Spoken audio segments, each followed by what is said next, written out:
Thursday evening. I think they just said recording in progress, so I have to push OK. Welcome on this steamy Thursday evening when we're particularly aware of the importance of clean air in our world. And welcome to this important webinar on Hanscom Field and its planned expansions, brought to you by the Stop Private Jet Expansion Group.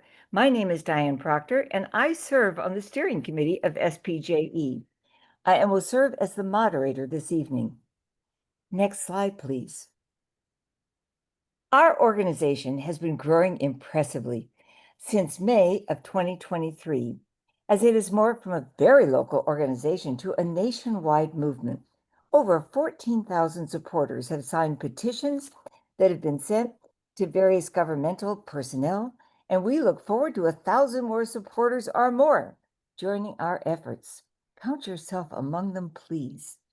We are gathering this evening to share some of the changes at Hanscom, specifically the proposed addition of the Merlin Labs in the Old Navy Hangar, and to put that initiative and other false assertions into their proper perspective. Some logistical considerations as we begin. If you have questions for our speakers tonight, please put them in the chat box. Most of us by now are very familiar with Zoom technology. We have a team reading your questions, responding to them if appropriate, or saving them until all three speakers have had time to present their papers. We will then get to as many questions as you have. Next slide, please. We will be going, as you can see, on the Old Navy Hangar, the status of the SDEIR, which we will explain, SAFs, and why refuting them is so crucial, and of course, our famous now SPJE initiatives, next steps and what we can do, concluding remarks of questions and answers. Now, if you do not wish to have your face visible during the webinar, simply turn off the video button on your device, which is usually at the bottom of your computer or your iPad, or perhaps your phone. Our first speaker this evening is Alex Chatfield. Alex is the atlas of our organization. He provides the impressive and energetic support for each of our undertakings. He is a clinical social worker and a member of the Lincoln Democratic Town Committee, and has lived in Lincoln for 29 years. He works at Minuteman ARC in Concord, where he is the director of the Early Intervention Program. He is also the Lincoln representative to the Massport Community Advisory Council. A climate activist for the last decade or more, he joined the coalition to stop private jet expansion at Hanscom or anywhere in May of 2023, just as we were getting underway. He helps coordinate the Direct Action Working Group within the coalition, which has been training and encouraging area residents in direct action and peaceful civil disobedience since the summer of 2023. The microphone is yours, Alex. Welcome. Thank you for that overly kind introduction, Diane. Next slide, please. Well, here we are, folks, in 2025. And in case you hadn't noticed, the climate crisis has not gone away, even though there seem to be those in the government that want us to forget about it. And we are seeing at the federal level rollbacks and funding cuts happening with devastating effects, not just in the area of the environment, but in health, education, medical research, immigration, gender equity and diversity. And I'm sure, knowing many of the folks who are on this call, that your attention is really divided in some ways right now among all of these pressing and depressing events. But we are delighted that you showed up tonight because this campaign, while very successful so far, and while we have a lot of momentum, we are not done yet with this work, and we will not be finished until we get the Hanscom project canceled. And I think everyone knows why this is so vital, because while we can't do much right now on the federal level to change what's going on, we can still do a lot at the local level and with our state government and agencies to support the causes we care about and be heard. And so it's just wonderful that you're with us tonight. Thank you for coming. Next. So I know there are folks among us who have sat through this sort of presentation many times. There may be some people that are seeing things for the first time. I'm just going to take about 1.5 minutes to um, refamiliarize you with what this project is and what some of the metrics are that make it so huge and scary. So this is on your left, you can see an aerial view of the airport. And if you look at the northern edge of that picture up at the top, you'll see the vicinity where they're planning to build the project. Then you can see the site plan with the 18 total hangars and many acres of asphalt that will have to be paved over many acres of trees that are currently growing there. And the size of this project is absolutely enormous. You can see the little black box at the top of the diagram shows you the size of a typical house. And the length of the project side to side, 2/3 of a mile. Next slide. So here are some of the overall metrics. They are proposing to add 522,000 square feet of new hangar space, mostly for planes, some of it for what they call aviation support. This would double the capacity of the airport to store private luxury jets. We have done analysis and commissioned independent reports showing that we could expect to see 6,000 additional private jet flights annually if this many additional planes are housed there, which would lead to an enormous impact on additional carbon emissions of 150,000 metric tons per year. They're also planning to add 5 new underground tanks for jet fuel and for leaded fuel for the piston planes, which would dispense, they estimate, about 5 million gallons of jet fuel per year. As I said before, this adds 33 acres of pavement, which is a couple of dozen football fields worth. And there is a stand of very nice trees over on the left-hand side that would have to be clear cut to make way for the construction. Next slide. So we're going to talk about Merlin Labs now. Um, you may have heard the story of Merlin Labs so far. This may be brand new to you.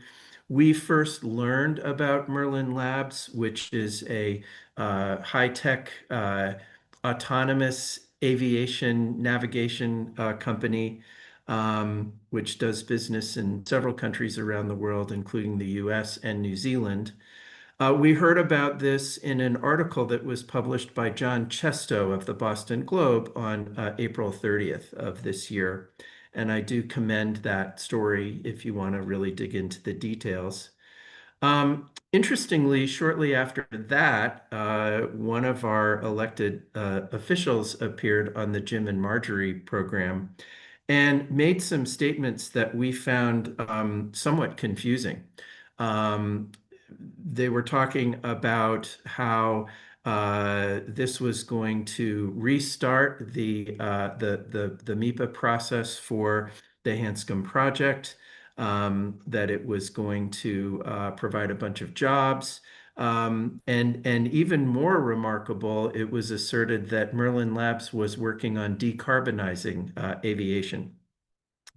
Well, since then, we have seen 3 presentations about the Merlin Labs project directly from Runway Realty Ventures, the developers, consultants, as well as, and we've had a lot of opportunity to ask a bunch of questions. And these are really the key takeaways. For one thing, this is not restarting the whole project. What is being proposed is a change for the use of this hulking, rusty, old historic landmark referred to as the Old Navy Hangar. It is a building that is already there. It's been there for decades, but it has been not used for aviation purposes for a long time.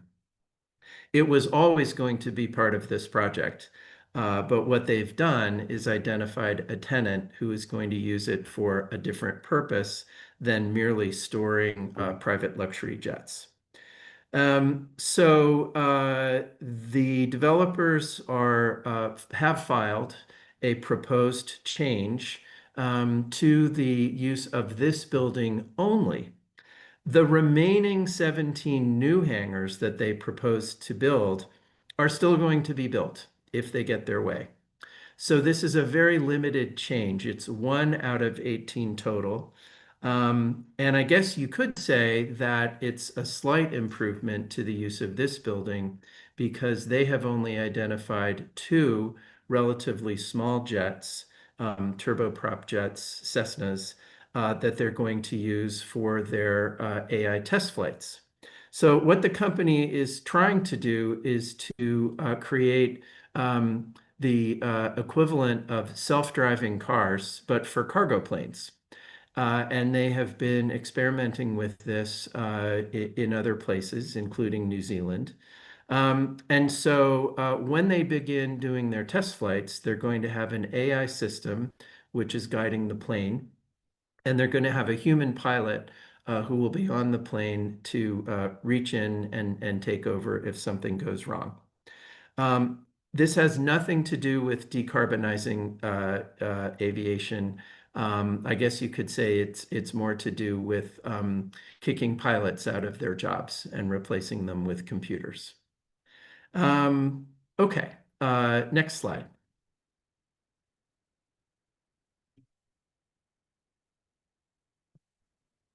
Can you hear me? Can we get the next slide?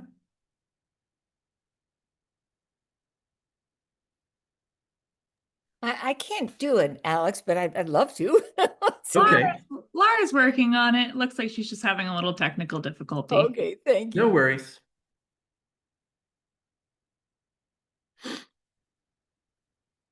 Ah, now you get to see me. I love that view.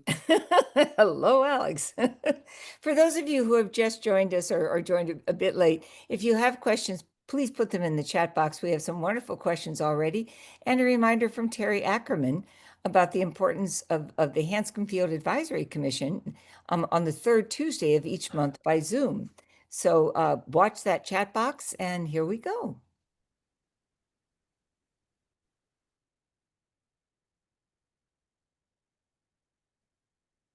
Okay. So moving on. We are going to tell you a little bit about the draft environmental impact report process. Some of you, I have no doubt, were instrumental in helping us get the previous version of this report rejected by the Massachusetts Environmental Policy Act Office and the Secretary of Environment, Rebecca Tepper.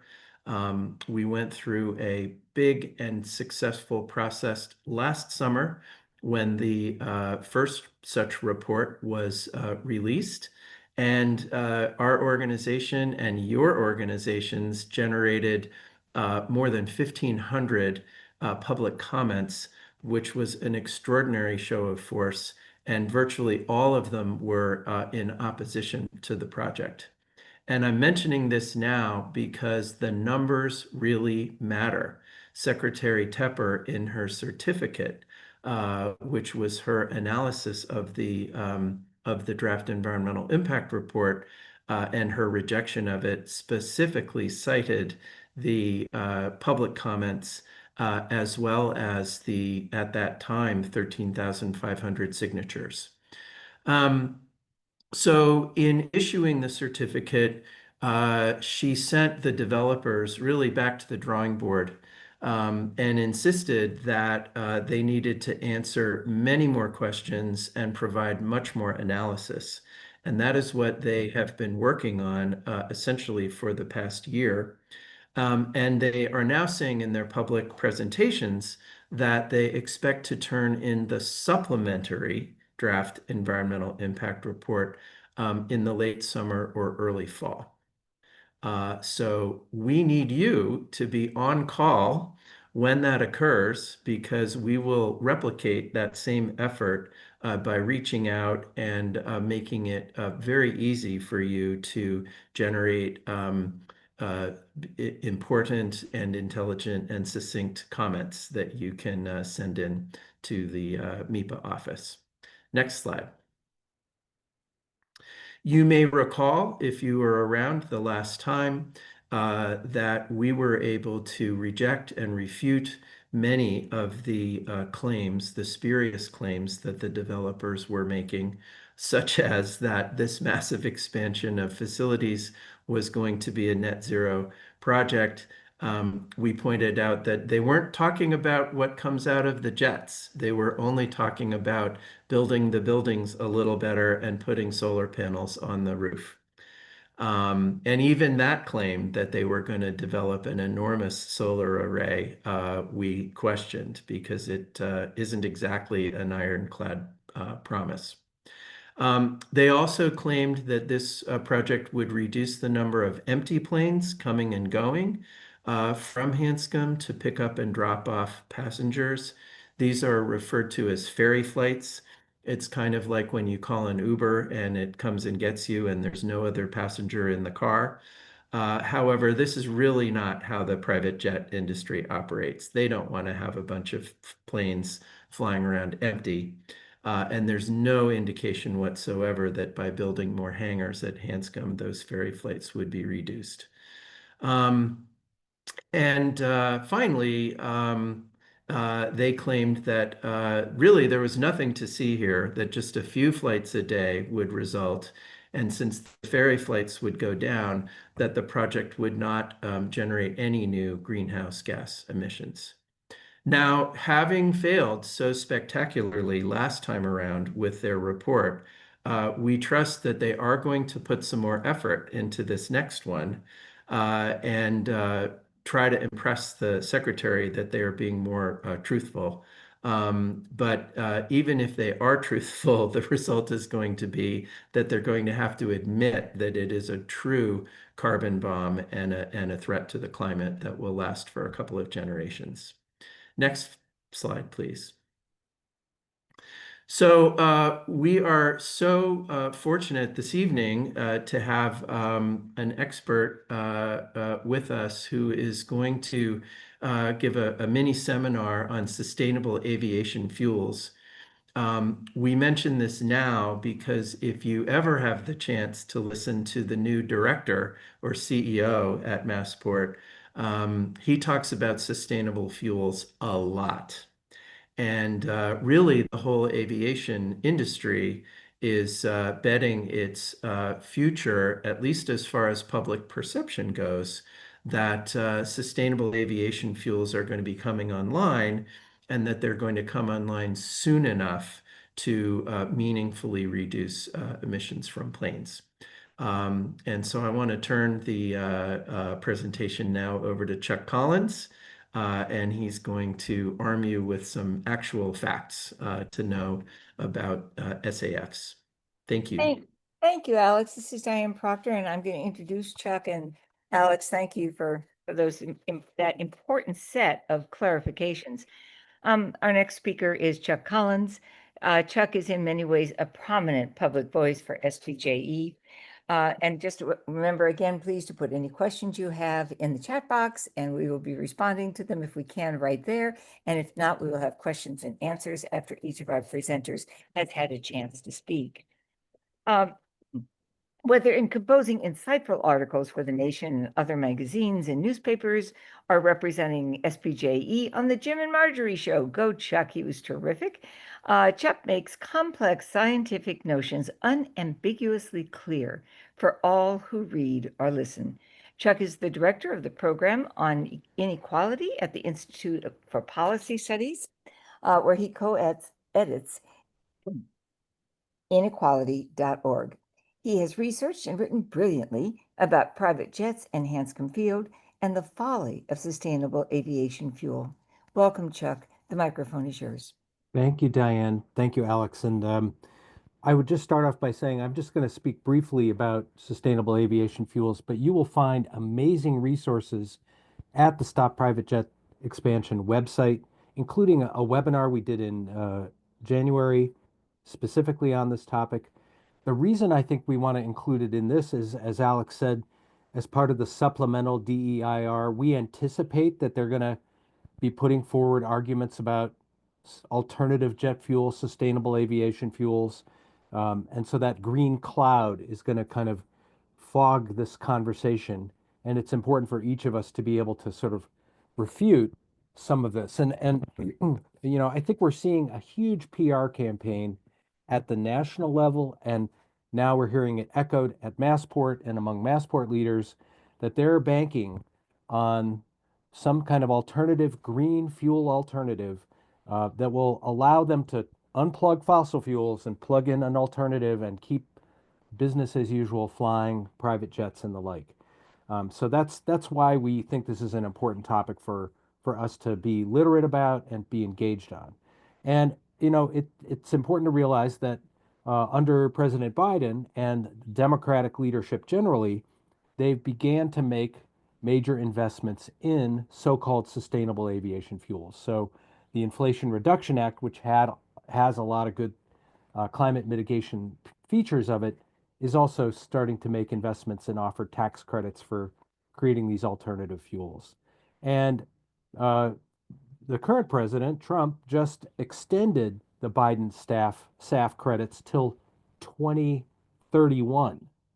So even though he's not exactly a friend of addressing climate issues, he understands that there's an industry out there. The aviation industry is very powerful, very politically connected, and they often get what they want. One interesting twist, though, is that under the Trump rules, they're sort of banning some of the considerations of land use emissions in calculating whether the fuels are sustainable. Meaning, we're going to talk about the trade-offs, enormous trade-offs in terms of, other priorities and land and crops for food. But that is part of what Trump is kind of erasing from the conversation. So let me just maybe look at the next slide. And I'm not going to use many slides because my remarks don't quite sync with my slides now. But let me just say, there's four questions that we think are important in this debate. One is it scientifically possible to create a sustainable AV alternative to kerosene-based jet fuels? And the quick answer is there's a kernel of possibility. There are obviously for small scale flights, there are now electric alternatives, and that operate with small batteries, but there's not any electric alternative that will be able to lift the more substantial or larger aircraft, including a lot of the private jets that we're talking about. Um, the second question is, what are the trade-offs in terms of land use? And most of the uh, alternative fuels that have any possibility are based on biogenic feedstocks, based on crops and plants. Think like ethanol and corn-based fuels. That's what's kind of driving this at the national level. The ethanol industry has noticed that some of you are starting to drive hybrids or electric vehicles, and demand for fossil fuel for gasoline for cars is going down or flatline, and they're looking for new markets, and they're very excited about the possibilities of sustainable aviation fuel.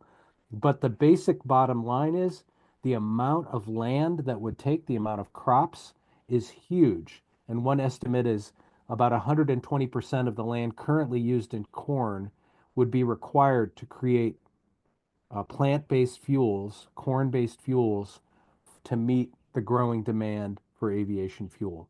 So it's a trade-off between food, land for food, and land for fuel. And that doesn't even include deforestation that might accompany the growing of additional fuels, which again would have a negative emissions impact. The third question is it realistically scalable at the pace of climate change? And actually, I think I do have maybe 2 slides down. The industry, by the way, has been touting their, and wanting the rest of us to invest in sustainable aviation fuels. But they continue to miss their marks. They've set goals since 2007. They've missed their goals. Their response to that is, well, we just need more of your treasure, more of your tax dollars to invest in this. But just to think about this scale, in 2022, the U.S. produced about 15.8 million gallons of sustainable aviation fuel. That to meet the 2030 goal would require 3 billion gallons, a 18,000% increase. And to meet the 2050 goal would require a 227,000% increase. It's a scale that's really unimaginable, unthinkable. Maybe skip the next slide yeah, skip that. And this just is another graphic illustration. This says all the land plus 40%. That's based on another study, but we know it's more than all the land that's currently in corn. And the next slide, thanks, Lily. So the questions aren't really technical questions, they're policy questions. And, you're going to hear some of these arguments. One of them comes from the Rocky Mountain Institute, which, I grew up admiring them because of their focus on alternatives, alternative energy. But they receive a huge amount of money from the aviation industry, and they're kind of promoting, I think, the false path, the false solution path. They're saying things like SAFs are going to be 80% more efficient than conventional aviation fuel. And if you go to the Stop Private Jet Expansion website, you'll see there's a paper that refutes that. So just to say why this is important, we've heard the Massport CEO, Rich Davey, going out talking about how Massport is going to green the terminals. They're seriously working on, at the 3 airports they own, Hanscom, Worcester, and Boston Logan. They're going to try to create net zero. They're going to be talking about how green their airports are. But as Alex said, they're not talking about the main activity there, which is the aviation industry. And Massport even convened today a conference on sustainable aviation fuels. They did not invite me or anyone with a critical perspective into that conversation. It's a kind of industry-backed rubber stamp process. So I just want to lift up that this terrific coalition, all of you have been dispelling these fallacies, have been showing up. We had a State House hearing. There was legislation introduced to begin the process of codifying so-called sustainable aviation fuels within Massachusetts. And a couple of us went to testify against that legislation, and we're still submitting testimony and letting our legislators know that we don't want Massachusetts to go down this path and use taxpayer money to subsidize private jet fuel. And as Alex said, we need to prepare to respond to the supplemental DEIR with the arguments that they're going to be making about sustainable aviation fuel. So our wonderful coalition has made a terrific toolkit for us to do that, and I'm sure we will lift up some of those points. But just want you to be aware, a key argument that we will hear over and over again is that the so-called sustainable aviation fuels will justify and address all the concerns that we're raising here. And it's not. Sustainable aviation fuels are not scalable. They're not sustainable. They will have unacceptable trade-offs in terms of land use, and they're going to cost the taxpayers billions and maybe trillions of dollars over time, money that could and should be invested in other decarbonization priorities. And that's the argument that we just need to continue to make. So thank you, Diane, and thanks for having me on this discussion. Chuck, thank you so much for arming us with the language we need to repudiate the SAFs and all the other kind of assaults that come every time we say, actually, this really isn't very good for our environment or for our neighborhoods or for our world as we go forward. I would just remind everybody again to please use the chat box. There's some lively discussion going on there. And Chuck, that was terrific. Our next speaker and our final presenter is Laura Sullivan. Laura is an omnipresent and energetic project manager for SPJE. In her free time, she volunteers for Lincoln Green Energy Committee. She has a degree in environmental studies and computer science from the University of Rochester. Her background is in grassroots organizing and how the climate crisis intersects with other social justice issues.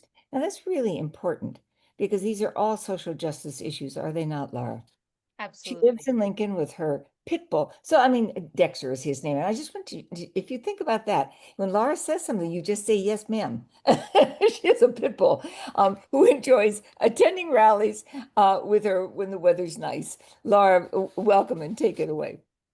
Thank you so much, Diane, for the wonderful introduction. I'm honored to be able to speak on behalf of SPJE today. So now that we've heard about where the proposed expansion currently stands and the fallacy of sustainable aviation fuels that the developers have relied on to greenwash the proposed expansion, let's discuss SPJE's initiatives and how you can get involved. So I have a list here of the 4 initiatives we've been working on this year that I want to share with you all: the Municipal Resolution Campaign, the Faith Resolution Campaign, SPJE's work on legislative efforts, and the newly passed Massport Charter update. So first I want to talk about the Municipal Resolution Campaign. Currently, 13 municipalities have passed resolutions in opposition to the proposed expansion at Hanscom, including Acton, Bedford, Cambridge, Carlisle, Concord, Groton, Lexington, Lincoln, Natick, Newton, Somerville, Sudbury, and Wayland. It's a lot of them.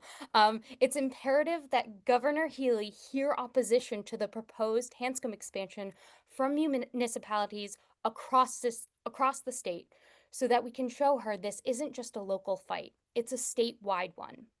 We have people who've signed our petition and organizations who partnered with us from Boston to the Berkshires and beyond, and we need the same kind of energy to come from the municipal governments across the state, whose hard-won climate mitigation measures will be negated if the proposed expansion goes forward. The process of passing a municipal resolution may take some time, but it's a great way to have a major impact on the outcome of our work to stop the private jet hangar expansion in its tracks. This is because Governor Healy has indirect power over the Massport board because she appoints the people who are on it. If she sees that the municipalities from across the state are standing up in opposition to this outrageous expansion, she'll have to speak out. We have a comprehensive toolkit we can provide to help you take this action and make sure that you are as successful as possible, and we're happy to provide guidance as you go through the process. And as you can see on the slide, please reach out to us at muni@spje.org or spje.org/muni for more information. In a similar vein, we're asking faith communities from across the state to adopt resolutions in opposition to the proposed expansion. 8 faith communities have already done so in just the last 8 months. So including First Parish in Bedford, First Parish in Lexington, First Parish in Concord, Unitarian Universalist Church of Worcester, North Parish of North Andover, Theodora Parker Unitarian Universalist Congregation of West Roxbury, Calvary Church United Methodist in Arlington's Missions and Social Action Committee, and First Parish in Lincoln's Parish Committee. Let's keep this momentum up. 8 in 8 months. Let's keep it going. All denominations are welcome. How this resolution gets adopted and by whom may differ between faith communities, but similar to the Municipal Resolution Campaign, we have a toolkit to guide you through the process, and we're more than happy to help along the way. Again, this action will show Governor Healy that she has to come out in opposition to this expansion because people across the state care. Visit spje.org/faith or email us at faith@spje.org for more information. And also, just today, we received a video interview from Arlington Community Media of Park Wilde from Calvary Church about why his parish's Missions and Social Action Committee decided to adopt the resolution. He does a wonderful job explaining how this issue relates to the core values of his congregation and what their thought process was when they were determining whether to adopt this resolution. We will be sending the link to Park's interview to our base. So keep an eye out for that. Another major effort we've made this year is on 2 legislative bills. The first one is an SAF bill, which would subsidize the use of sustainable fuels in automobiles and airplanes. While there may be a lot of reasons to support this in relation to cars and trucks, as Chuck discussed, there is no real viable alternative to kerosene-based jet fuels right now, and therefore so-called sustainable aviation fuels should not be considered clean energy. Thanks to many of you, the Joint Committee on Telecommunications, Utilities, and Energy received numerous comments informing them of why we should be hesitant to pass legislation that presumes that aviation fuels are clean fuels as they stand now. In addition, 3 of our members, Chuck Collins, Sue Swanson, and Pat Hanlon, went to the State House on May 14th to give oral testimony in opposition to this bill as it applies to sustainable aviation fuels. The bill is now in committee, and thanks to your written comments, we've taken a strong first step towards challenging our legislators' assumption that SAFs are clean fuels. We'll keep you updated as things progress. And the second legislative bill we've been focused on is one related to the current tax exemption on private jets. Right now in the state of Massachusetts, if you buy a car, you have to pay a sales tax of 6.25%. This is not the case for sales of private jets. Instead, buyers of private jets are not required to pay any sales tax on their private jet purchases at all. It's estimated that this costs Massachusetts roughly $30 million in revenue each year. So Senator Mike Barrett and Representative Natalie M. Higgins and Erica Eiderhoven have filed bills in the Senate and House to repeal this tax exemption. We support this bill largely because of the equity issue that the exemption on sales tax for private jet poses. Also, the legislature has passed 2 versions of a budget, and now they're reconciling them behind closed doors. Both versions include cuts to services and programs throughout the state because, according to the legislature, there's not enough money. Yet somehow they expect us to believe we should be subsidizing private jets and climate destruction. We need to tell them that this is unacceptable. These bills have been assigned to the Joint Committee on Revenue, but a hearing date has not been scheduled yet. Stay tuned for how you can help us repeal this massively unjust exemption for the ultra-rich by checking the emails we send regularly. Our final major initiative right now is working to determine how the newly passed Massport Charter Update impacts the proposed expansion at Hanscom. The Massport Charter Update was passed as a part of the 2024 Climate Bill last November and became law in January 2025. This amendment requires Massport to promote environmental protection and resilience, reductions in greenhouse gas emissions, and environmental justice principles just as much as it promotes commerce, economic prosperity, safety, and security. Passing this charter update was huge for our campaign. It provides new opportunities and levers for the fight to stop the proposed luxury private jet hangar expansion at Hanscom, because the proposed expansion is inherently in opposition to environmental protection, would massively increase greenhouse gas emissions, and would only benefit the ultra-wealthy 1%, making it incredibly unjust. We're currently working to determine this amendment's exact impacts on the proposed hangars at Hanscom, and we hope to have more to share with you soon. Now, I've gone through a lot of what SPJE is doing in the fight against the Hanscom expansion, but I want to talk to you about what you can do because there's a lot of actions that you can take. Quicker ones you can take to support us include signing our petition at spje.org/sign if you haven't done so already, and encouraging your friends and communities to do the same. We need as many petition signatures as possible to submit to MEPA when the SDEIR comes out.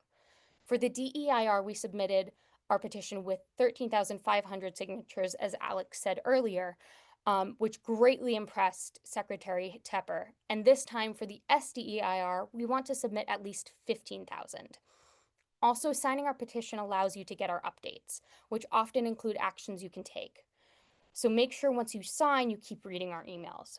We do our best not to flood your inbox. The number of action alerts we send varies depending on what's going on, but we try not to send too many at once. You can also donate to our campaign at spje.org/give. Last year, the independent study that was critical in getting the DEIR rejected was funded primarily by our base. It takes a lot of time and resources to keep this fight up, and every penny counts. Another action you can take is to shirt up and show up. We have SPJE t-shirts for sale at spje.org. Wearing our t-shirts is a great way to show our presence at events and rallies. And they're black, so they go with everything. I'm wearing mine right now. I love this t-shirt. I wear it to the gym. I wear it everywhere. And also you can request a lawn sign to put in your yard. They're free of charge if you come and pick them up. We want to have lawn signs in people's yards everywhere we can, visibly bringing awareness to our campaign in every corner of Massachusetts. You can request a lawn sign at spje.org/lawn sign. Some more actions you can take to get involved include asking your organization to join the coalition, asking your town or city to pass a municipal resolution in opposition to the proposed expansion, asking your faith community to adopt a resolution in opposition to the proposed expansion. I've already talked about those. You can also host an event with SPJE speakers and materials. If you reach out, we'll happily provide both. But if there's one thing you should take away from today's webinar, it's to be prepared to comment on this developer's Supplemental Draft Environmental Impact Report, or SDEIR. Alex has said it, Chuck has said it, Lily said it in the chat, but I want to say it again. If you do nothing else, make sure you've signed our petition and you're keeping up to date with our emails, because we will inform you when the developers submit their SDEIR, and we will provide you with a toolkit to make commenting easy. Tell your friends and networks when the SDEIR comes out and ask them to comment. We need as many people to submit comments on the SDEIR as possible. Again, we expect this report to come out this summer or early fall. Now, we know very little about what the developers report will say, but we do know that they've hired a third-party consultant called InterVistas, who we believe is a strong proponent of the aviation industry. Their arguments may be incredibly convincing about why the expansion isn't so bad, or they may come out and admit that their proposal is a massive climate bomb. No matter what, we have to do what we did last time: generate a huge wave of opposition to the expansion and highlight the fallacies hidden within their arguments. If we do it in similar numbers as last time, we may be able to get the developers' SDEIR rejected. According to a Boston lawyer and former MEPA director, you can't mess up twice. So if the SDEIR is rejected, there is a good chance this expansion will stall out and not go forward. So now more than ever, we need your support. Thank you so much for your time. If you have any questions, don't hesitate to reach out. My email is laura@spje.org, or our general inbox is info@spje.org. I'll pass it back to Diane to introduce the next part of our webinar. Thank you so much, Laura. That was terrific. It was energizing. It was encouraging. And I'm sure everyone who is following this or reading this will become engaged. And of course, the important thing is not just to do it ourselves, but to get others to join us in the varied organizations in which we're involved. Before we turn to question and answer section of our evening, Alex Chatfield has a few remarks to share. Alex? Thanks, Diane. It's really a tough act to follow going after Laura, though. That was such an excellent overview of the many successes of our campaign, but also a great illustration that we have really used every tool in the advocacy toolbox to oppose this project. But the secret to our success, not even a secret, is that you all have showed up in so many ways to be with us. You have come to rallies and protests. You have signed the petition. You have sent in your public comments. You have visited the offices and office hours of your legislators. And I'm sure that many of you are also very active in your community working on other climate-related issues. And so this is the part that I really want to emphasize. Many of us and many of our neighbors have been trying to do the right thing on climate for years. We have looked into and installed solar panels. We have bought better cars. We have changed our diets. We have chosen to fly fewer trips on commercial airplanes. We have gone to our town meetings and voted for bylaws. And some of us have, been a little bit on the more radical end of the work, actually putting our bodies on the line and getting arrested, opposing fossil fuel infrastructure projects, which this is. So, to the extent that you've been doing all that work, doesn't it bother you a lot to know that Massport and the millionaires who are behind the North Airfield project, just because of greed and because they are part of a captive regulatory structure that encourages the growth of aviation all the time, forever, doesn't it bother you to know that they, by building this project, have the ability to cancel out all the good work that you've been doing in your communities by vastly increasing what are already terrible emissions at Hanscom? Let that be fuel to energize you and have you remember that using some of your time to help us oppose this project is a great way to add to the good work that you have already done on climate issues up until now. So thank you for showing up. Pass our information along to your friends. Visit our website. It's fantastic. And most of all, keep up the good work, keep your spirits up. Don't give up just because of all the bad news we're hearing, because together in this community, we can fight and we can win. Thanks. Thank you, Alex, so much. We now turn to questions and answers. I want to thank Lily Worthley, who's been doing exquisitely good job of answering questions in the chat box. Terry Ackerman has said something very important. I'm actually going to read it. Comment on the SDEIR this fall, but also comment ASAP, she says, which means obviously as quickly as possible, on the Merlin Labs project, because comment period may be only 30 days long. Waiting to find out when it starts and ends. But as of last week, developers said June. So get online, figure out how. If there are questions, contact Terry. I can get you to Terry through my connections as well. Terry's been an absolutely energetic voice on all of this. And so Terry Ackerman, who's on the select board in Concord, is about, I think, to head to Japan. So we will cover that information on our website, which many have mentioned, which is really an invaluable resource. Lily, are there other questions that you think have rested unanswered in the chat box? Yeah, there's a couple. The first question, so this was from Sepi Hashimi. Has the organization considered making the challenge of air traffic controller shortage and plane crash risk in our towns an added concern? I mean, I'm certainly considering it an added concern, but in terms of the campaign strategy, I'm not sure.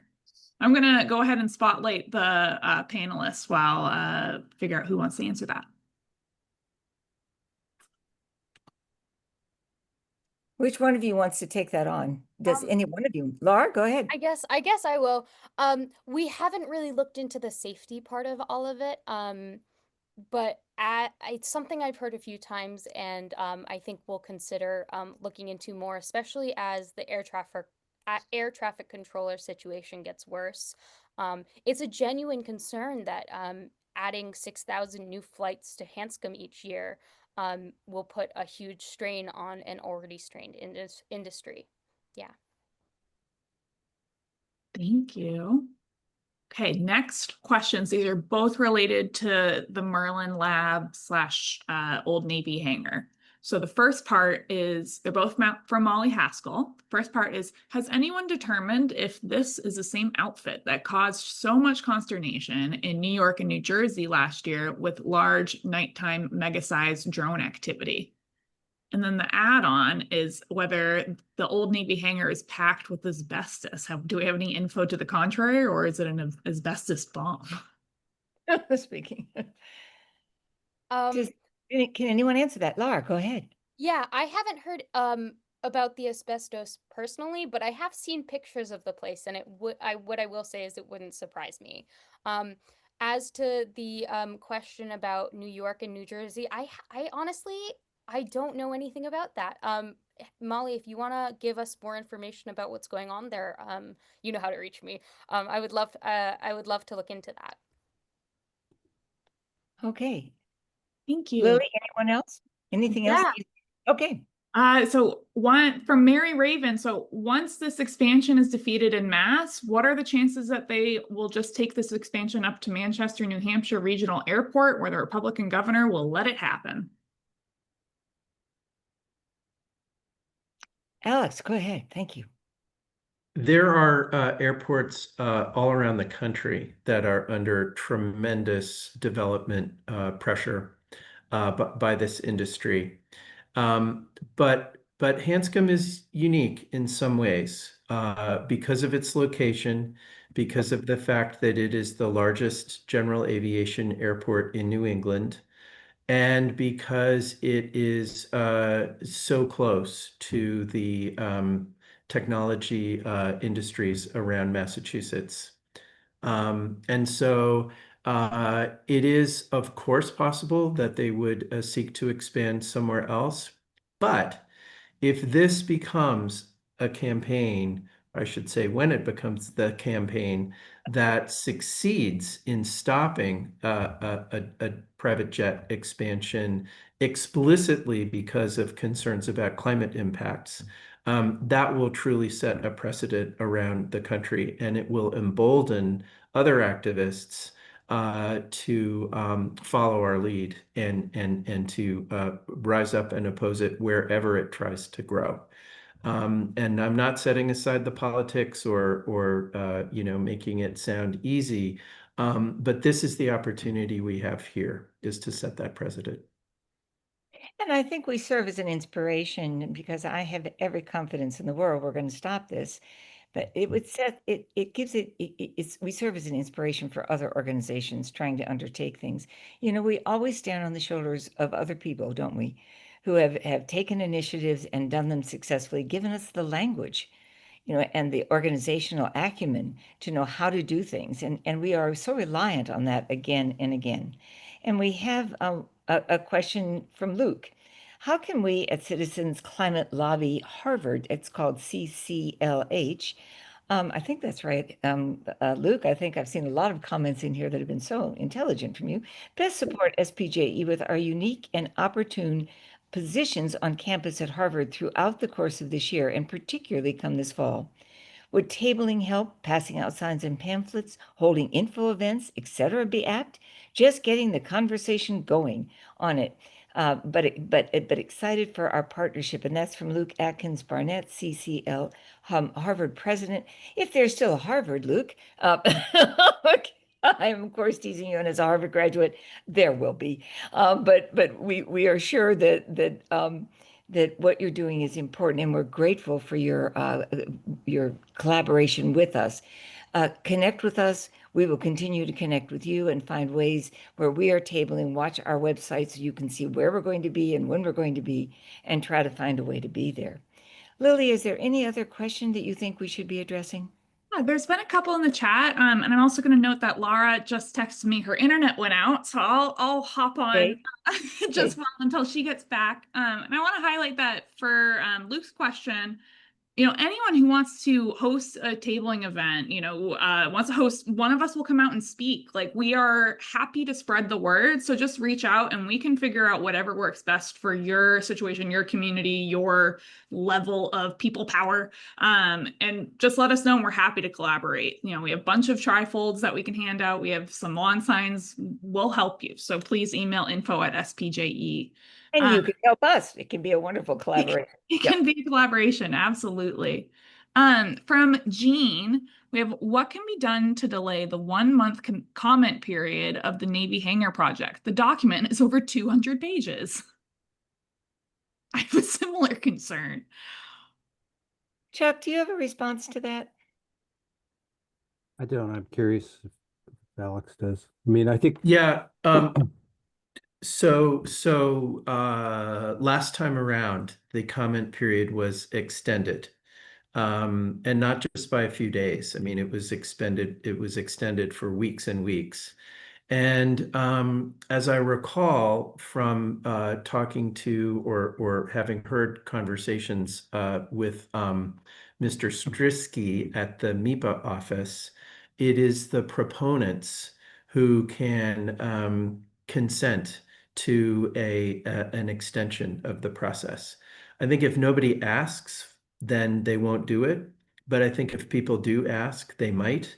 So it might be worth a follow-up conversation with Alex Strisky, and then figuring out who to reach out to. And this was raised as a significant concern at the Hanscom Area Town Selects meeting in the last couple of weeks, and they commented specifically on what a short period it is.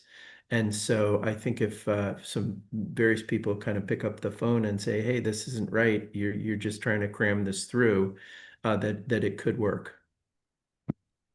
Terrific. And Toby Wolf comments on the fact that, and I think we've just let Laura back in, so I hope that works. I've just admitted her from the waiting room, so I think she'll be back online. Toby Wolf comments on the dangers of these AI guided airplanes and how devastating it would be to have a crash in a local neighborhood here. It would be appalling.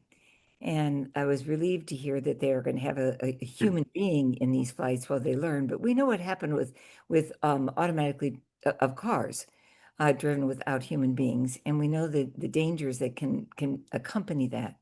So I think I hope it will be a long time before those planes are up there flapping around all by themselves, and the kind of risks that would come to the people around the airport and the families around the airport. Hi, Laura, she's back. Yay. Are there, Lily, was there any other question you thought was that we've particularly missed in the process? There's been a lot of great questions. I hope I answered all the little ones. Like where I thought you did a wonderful job that way. Yeah. I think there's one from Pamela of can we support Senator Barrett's carbon tax initiatives? I think why not? But In fact, Lily, I was going to call out Mike Barrett, who's been terrific on climate stuff, and he has attended many of our seminars. He has been online when we've been meeting with various organizations, and he's been an outspoken advocate for reducing and containing the Hanscom expansion. And he's been a strong, powerful, principled voice, and we're very grateful to have him on our side. I can say that. So I'm gonna say thank you for everyone. It's just after 8 o'clock, and we're so grateful you've been here. I want to thank Lily, who's handled these questions with adroitness and grace. I want to thank our three speakers, Chuck and Alex and Laura. And I want to thank the entire SPJE organization for their tireless work to protect our climate. Staying engaged, staying alert, and determined makes a difference. I recently heard a friend say, it's not that democracy doesn't work, it's that democracy requires work. And that is precisely what we each must do as we go forward to protect the health of our planet. Go to our website, learn more, and thank you for joining us this evening. It is this coalition, it is our energy that will make a difference. So thank you. Good night. Good night, everybody. Thank you so much, everyone, for coming.